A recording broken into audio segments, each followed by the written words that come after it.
efati nanaiky arady sy miova sanaty kana eo tony ankaso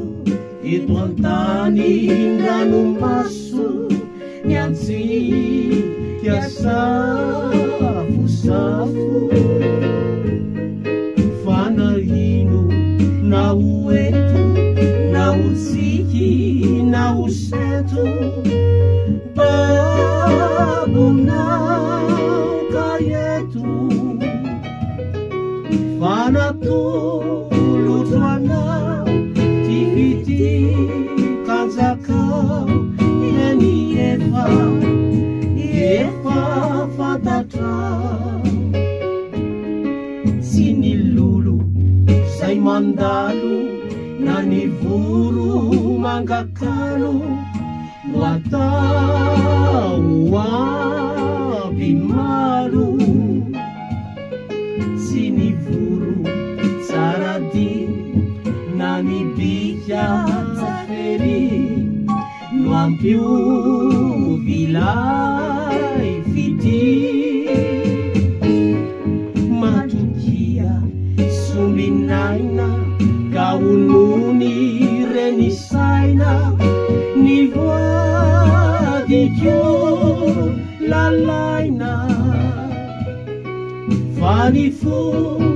efati zay nanaky iarady tsy miova sanatry tsy ny lolo zay mandalo na ny voro mangakalo no atao aby malo tsy ny voro tsarady na ny bika afery no ampiovy lay fity matokia sombinaina ka onony reny saina ny voadikio lalaina fa ny fo efati zay nanaky arady tsy miova